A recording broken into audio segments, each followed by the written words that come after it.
Today we're covering the 10 most common push-up mistakes. Our goal is to learn what not to do so we can correct our technique, get stronger, and prevent any unnecessary injuries. By the end of this video, you won't be making any silly form mistakes that the average person generally makes when they're doing push-ups.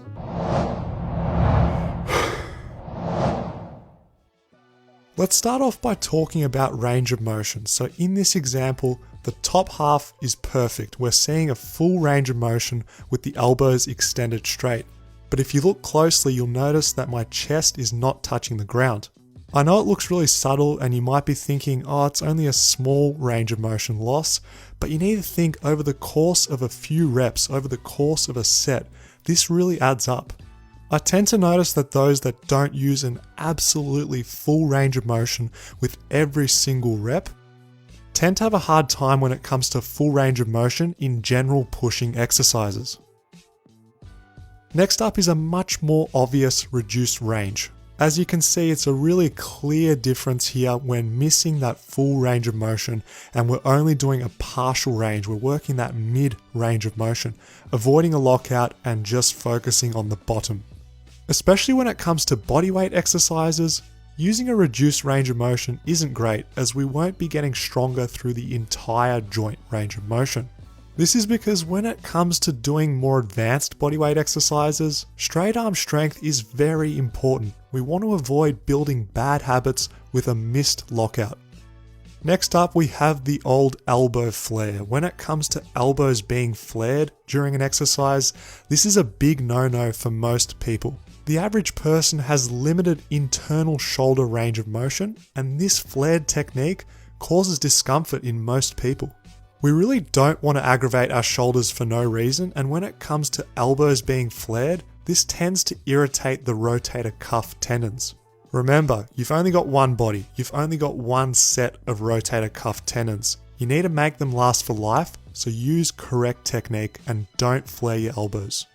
A simple way to correct this is just to tuck your elbows, find a position of elbow orientation that suits your shoulder anatomy, and go with that. Always go with comfort when it comes to exercise.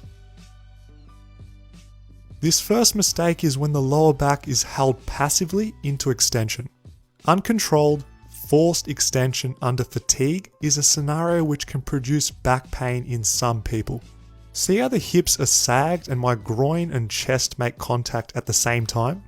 This is the telltale sign that you're not stabilizing your midsection at all. Another less obvious error is when the form is fine on the way down with the abs engaged and the body in a plank-like posture. However, on the way up, notice the disconnected technique? I'm slacking off from the waist down and doing a strange hinge action with the upper body. If your form looks anything like this with two motions happening, your ab engagement is obviously lacking. Lastly, when it comes to lower back technique, we often see people pushing their hips up and back when they're doing their push-ups. It's a small technicality, but we want to keep consistent form standards rep to rep and set to set. With push-ups, people generally don't consider what's happening at the upper back. Hunching the upper back will result in push-ups which feel more difficult and also result in lower rep sets. Our shoulder blades can't function properly with a hunch. Shoulder blade position and movement is key for getting the most out of your training, so I really want you to avoid hunching and use a proud extended thoracic. Alright, moving on to number 5. The old forward neck, aka goose neck, aka I want to make my push-ups easier neck. With a forward neck, the range of motion will be stopped when the head reaches the ground. This makes the exercise much easier as you don't need to go as deep with this technique. This is a really subtle way your body's going to cheat you from getting the full benefits that the push-up has to offer. On the other hand, cranking the neck and looking forward and up is the second neck fault people tend to do. Your nervous system output is controlled at the level of the spinal cord and the brain. If you excessively extend the neck, you'll experience some degree of power reduction as a result. Straining with a max set of push-ups while cranking the neck backwards isn't a great idea, and your chance of injury, discomfort and pain is increased a fair bit. Some people might disagree with me here on this point, but with this video, I'm primarily aiming at those who don't have much push-up experience. I find when you're trying to do the push-ups fast during a set, people tend to break down their form. What I mean by this is that range of motion will be inconsistent. Some reps are going to be full lockout, some won't. Some will be using a full range of motion chest to the ground, some won't be. You'll also find that the technique from rep to rep will be different. There'll be some arching of the back, there might be the hips rising up, there also might be some neck fault with the neck looking forward or up. All these compensations tend to happen more when the exercise is done quickly. I find that when people simply slow down and focus on what their body's doing, they have a greater connection with awareness of their range of motion, awareness of what their shoulders are doing, and their form and the sensation of the exercise is increased when doing the exercise slower and with better control. I'm just going to come straight out and say it. I think doing kneeling push-ups is the wrong exercise if your goal is full range of motion push-ups.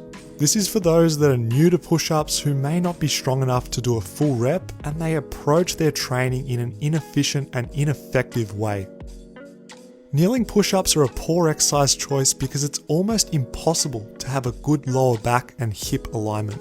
Notice that my hips are sky high. This looks nothing like a normal push-up. Also, if you try a set of kneeling push-ups, you'll notice that your scapula gets jammed into this really uncomfortable position and it can't move organically like it normally does in a normal push-up.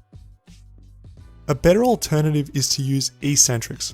This is a fancy way of saying simply lower yourself down into the position of the exercise that you're trying to do. Absolute beginners can do incline eccentrics to make the exercise easier. Simply set up in a push-up position, lower yourself down with control, and then rinse and repeat for several reps. Once this exercise gets too easy for you, I want you to make it harder by taking the same principle and applying it to the floor. Floor eccentrics are a great option because now you're in the specific position you're trying to do. You get a chance to work on what's happening at your lower back, what your shoulder blades are doing. You can use a full range of motion and apply the body tension that you need to do in a push-up. Once the floor eccentrics are getting manageable and you can do multiple reps with really good control, I want you to work on the full range of motion push-up using an incline. Your starting point will really depend on your level of strength, but as your hands get closer towards the ground, the exercise gets more challenging. By applying these techniques for the push-up, you'll progress faster, ingrain good habits, and you'll be doing your first rep on the ground in no time. This next section is one of the most important parts of today's video. Whether you've been doing push-ups for years or you've just started your journey, I really want you to pay attention right now. First up is shrugged shoulders during the push-up. If your form looks even remotely like this, you definitely need to work on proper scapular positioning. The shrugged shoulders technique unnecessarily strengthens the scap elevators, which includes your upper traps and your levator scap. These can contribute to poor shoulder function, and they tend to be strong in people already. There's this really big misconception in the fitness world that the scapula needs to be glued into retraction during push-ups. This is definitely false. The scapula needs to move freely from retraction to protraction, so being drawn back to being pushed away from you. Correct form in the push-up involves retracting or squeezing your shoulder blades together as you lower down, and then protracting or pushing away as you rise. Number 9 is training with pain. So wrist pain during push-ups is something that can happen to everyone. Now, instead of pushing through pain like an absolute hero, grab a pair of parallettes or even dumbbells and do your push-ups with a neutral grip. This is because when we use handles, we're in a more neutral wrist position with less wrist extension. This is compared to a floor push-up where we're in a fair bit more wrist extension, which can cause pain if you've got wrist pain already. I really wish I could get this message out to more people who have the goal of getting bigger and stronger. Simply adding reps, doing the normal push-up for more and more reps is only a good idea if your goal is endurance. Now, I know the majority of the people training would rather get stronger and build muscle instead. Guys, using a harder bodyweight exercise is the key. The archer push-up here is a great example of working towards the one-arm push-up. With bodyweight training, you've got a huge amount of exercise to choose from to keep you challenged and progressing over time. It's so important that you train in accordance with your goals and remember to aim for progress which matches those goals. Guys, if you enjoy my free content here on YouTube, I invite you to check out the Bodyweight Academy. This is the #1 resource for all things bodyweight and calisthenics. Go to fitnessfaqs.tv and learn how to master your body.